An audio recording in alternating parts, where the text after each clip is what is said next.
ভুল চিকিৎসায় রোগী মৃত্যুর অভিযোগে থানার অভিযোগ দায়ের।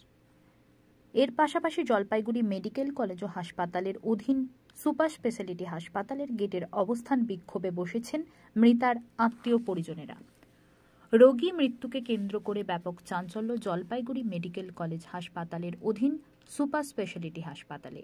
ভুল চিকিৎসার অভিযোগ তুলে জলপাইগুড়ি কোতোয়ালি থানার দ্বারস্থ রবির আত্মীয় পরিজন। জলপাইগুড়ি সদর ব্লকের খারিজা বেরবাড়ি 2 গ্রাম পঞ্চায়েতের অধীন 2 নম্বর স্কিম 42 বছরের এক মহিলাকে পা ভেঙে যাওয়ার জন্য হাসপাতালে ভর্তি করে এবং অপারেশন হয়। অনেক ছেলের চোখে জল বাইর করে দেয় ডাক্তারগুলো।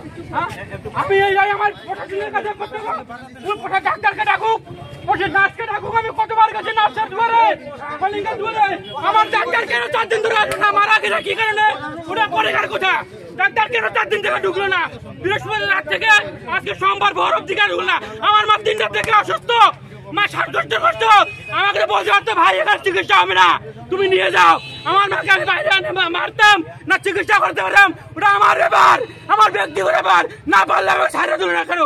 হ্যাঁ, তোর তাই ডাক্তারের আমার ছেলে ডাক্তার হতো, ও ছাড়া করে বলতো আমাকে।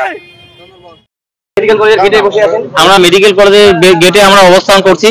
আমাদের একজন পেশেন্টের মৃত্যু হয়েছে, সেটা পা ভাঙা নিয়ে আমরা এখানটায় ভর্তি করাই। একটা ছোট বিষয়ে হঠাৎ করে মারা যাওয়ার পথে আমাদের আগাম কিছু জানানো হয় নাই। আমরা এটা মনে করছি যে পুরোপুরি চিকিৎসার গাফিলতির জন্য আমাদের পেশেন্টের মৃত্যু হয়েছে। তাই সঠিকভাবে যাতে মানুষ এখানকার চিকিৎসা পরিষেবা পায়, এত ভালো ইনফ্রাস্ট্রাকচার, এত ভালো যন্ত্রপাতি থাকা সত্ত্বেও চিকিৎসাটা মানুষ পাচ্ছে না। আমাদের মতো পেশেন্টের যাতে আরো মৃত্যু না হয় সেই জন্য আমরা এখানটা অবস্থান বিক্ষোভ করছি এবং যারা দোষী চিকিৎসক আছে তাদের শাস্তির দাবিতে আমরা এখানে গেটের সামনে বসছি।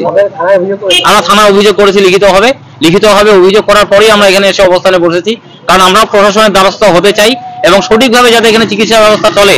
আমাদের মতো শত শত মানুষ যেখানটা গরিব মানুষ সেখানটায় এসে চিকিৎসা নেয়, তো তাদের গাফিলতির কারণে যদি মৃত্যু হয় সেটা দুর্ভাগ্যজনক। যিনি মারা গেছে ওনার নাম হচ্ছে জানকী মালাকার। ওনার বাড়ি মালিপাড়া, খারিজা বেরবাড়ি 2 গ্রাম পঞ্চায়েতে, সদর ব্লক, জলপাইগুড়ি থানা কোতোয়ালি। আমরা গত সোমবার ভর্তি করেছিলাম, আজকে সোমবার ভোরবেলায় মারা গেছে এবং ডাক্তারবাবু মাত্র একবার এসেছে এই বুধবারের পরের থেকে। ওনার 50 বছর বয়স। আমার নাম প্রশান্ত কুমার সরকার। আমার প্রতিবেশী হয়, আমি আমার বাড়ির পাশেই বাড়ি আর কি।